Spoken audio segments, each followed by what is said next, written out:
The Lorax by Dr Seuss.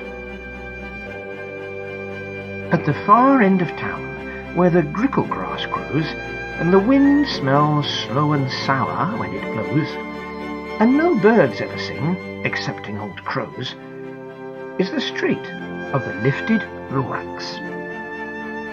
And deep in the grickle grass, some people say, if you look deep enough, you can still see today where the Lorax once stood, just as long as it could, before somebody lifted the Lorax away. What was the Lorax, and why was it there? And why was it lifted and taken somewhere from the far end of town where the grickle grass grows? The old Onceler still lives here. Ask him. He knows. You won't see the Onceler. Don't knock at his door. He stays in his lurkin on the top of his store. He lurks in his lurkin, cold under the roof, where he makes his own clothes out of muffed moof. And on special dank midnights in August, he peeks out of the shutters, and sometimes he speaks and tells how the Lorax was lifted away. He'll tell you, perhaps, if you're willing to pay. On the end of a rope, he lets down a tin pail, and you have to toss in 15 pence and a nail, and the shell of a great-great-great-grandfather snail. Then he pulls up the pail, makes a most careful count to see if you've paid him the proper amount.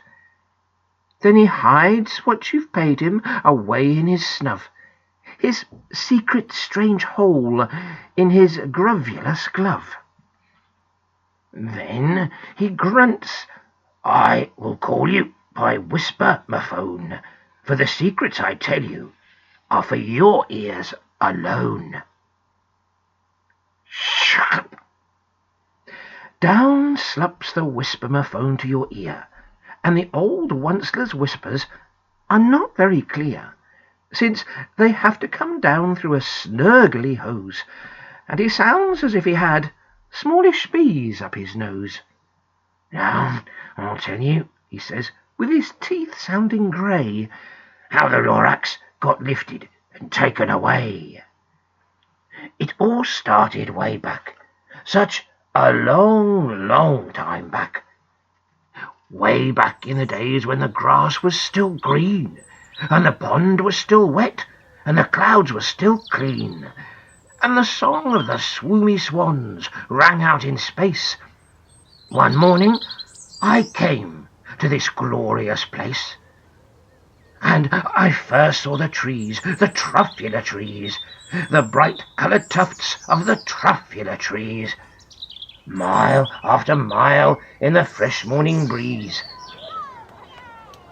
And under the trees I saw brown barbaloots frisking about in their barbaloot suits as they played in the shade and ate truffula fruits. From the ripulous pond came the comfortable sound of the humming-fish humming while splashing around. But those truffula trees! All my life I had been searching for trees such as these. The touch of their tufts was much softer than silk, and they had the sweet smell of fresh butterfly milk. I felt a great leaping of joy in my heart. I knew just what I'd do. I unloaded my cart. In no time at all, I had built a small shop. Then I chopped down a truffula tree with one chop. And with great skilful skill and with great speedy speed, I took the soft tuft and I knitted a thneed.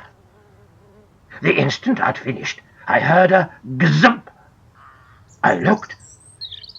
I saw something pop out of the stump of the tree I'd chopped down. It was a sort of a man. Describe him? That's hard.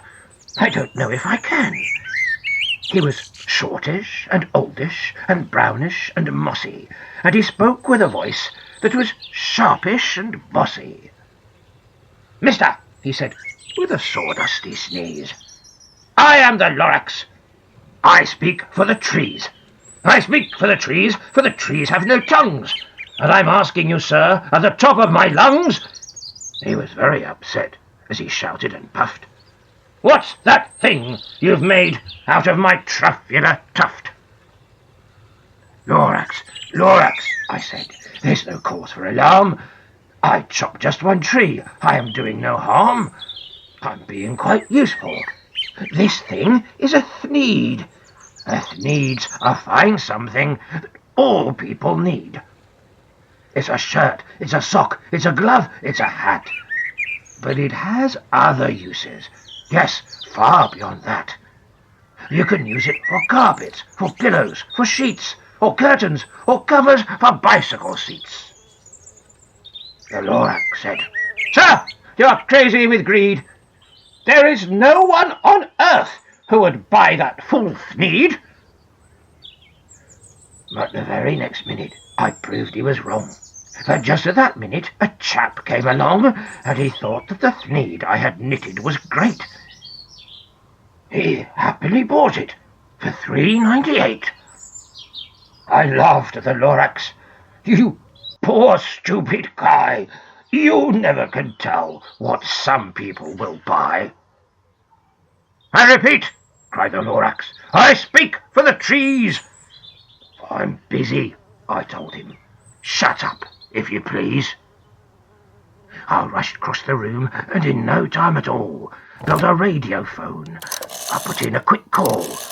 I called all my brothers and uncles and aunts, and I said, "Listen here, here's a wonderful chance for the whole Onceler family to get mighty rich. Get over here fast. Take the road to North Nitch. Turn left at Weehawken, sharp right at South Stitch." And in no time at all, in the factory I built, the whole Onceler family was working full tilt.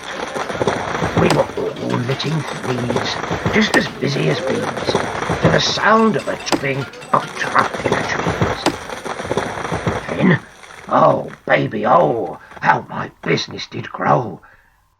Now, chopping one tree at a time was too slow, so I quickly invented my super axe hacker, which whacked off 4 trees at one smacker. We were making thneeds 4 times as fast as before, and that Lorax, he didn't show up anymore. But the next week he knocked on my new office door. He snapped, "I'm the Lorax who speak for the trees, which you seem to be chopping as fast as you please.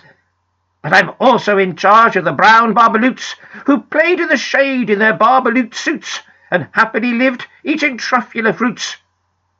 Now, thanks to your hacking my trees to the ground, there's not enough truffular fruit to go round, and my poor barbaloots are all getting the crummies, because they have gas and no food in their tummies.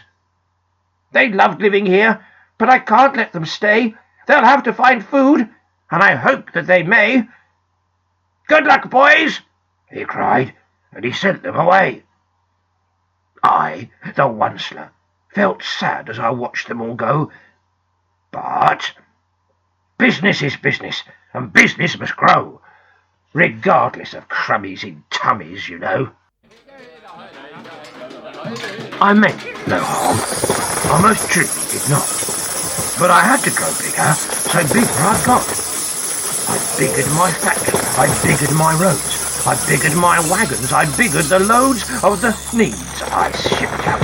I was shipping them forth to the south, to the east, to the west, to the north. I went right on biggering, selling more thneeds, and I biggered my money, which everyone needs. Then, again he came back. I was fixing some pipes, when that old nuisance Lorax came back with more gripes. "I am the Lorax," he coughed and he whiffed. He sneezed and he snuffled, he snargled, he sniffed. "Answer!" he cried. with a crufulous croak. "Oh, Onceler, you're making such smogulous smoke! My poor swarmy swans, why, they can't sing a note! No one can sing who has smog in his throat!" "And so," said the Lorax, "please pardon my cough, they cannot live here, so I am sending them off." "Where will they go? I don't hopefully know. They may have to fly for a month or a year to escape from the smog you've smogged up around here." "What's more," snapped the Lorax, his dander was up, "let me say a few words about Glubbity-Glup.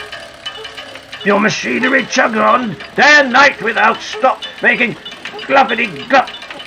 Also Sloppity-Slop. And what do you do with this leftover goo? I'll show you, you dirty old Onceler man, you! You're clumping the pond where the humming fish hummed. No more can they hum, for their gills are all gummed. So I'm sending them off. Oh, their future is dreary. They'll walk on their fins and get woefully weary, in search of some water that isn't so smeary. I hear things are just as bad up in Lake Erie." And then I got mad. I got terribly mad. I yelled at the Lorax, "Now listen here, Dad. All you do is yap and say bad, bad, bad, bad. Well, I have my rights, sir, and I'm telling you I intend to go on doing just what I do. And for your information, you Lorax, I'm figuring on biggering and biggering and biggering and biggering, turning more truffula trees into thneeds, which everyone needs." And at that very moment, we heard a loud whack. From outside in the fields came a sickening smack of an axe on a tree, and we heard the tree fall, the very last truffula tree of them all. No more trees, no more thneeds, no more work to be done. So, in no time, my uncles and aunts, every one, all waved me goodbye. They jumped into my cars and drove away under the smoke-smuggered stars. Now all that was left neath a bad-smelling sky was my big, empty factory, the Lorax, and I. The Lorax said nothing, just gave me a glance, just gave me a very sad, backward glance, as he lifted himself by the seat of his pants, and I'll never forget the grim look on his face when he hoisted himself and took leave of this place through a hole in the smog without leaving a trace. And all that the Lorax left here in this mess was a small pile of rocks with the one word, unless. Whatever that meant, well, I just couldn't guess. That was long, long ago. But each day since that day, I've sat here and worried away. Through the years, while my buildings have fallen apart, I've worried about it with all of my heart. But now, said the Onceler, now that you're here, the word of the Lorax seems perfectly clear. Unless someone like you cares a whole awful lot, nothing is going to get better. It's not. So, catch! Calls the Onceler. He let something fall. It's a truffula seed. It's the last one of all. You're in charge of the last of the truffula seeds, and truffula trees are what everyone needs. Plant a new truffula. Treat it with care. Give it clean water and feed it fresh air. Grow a forest. Protect it from axes that hack. then the Lorax and all of his friends may come back.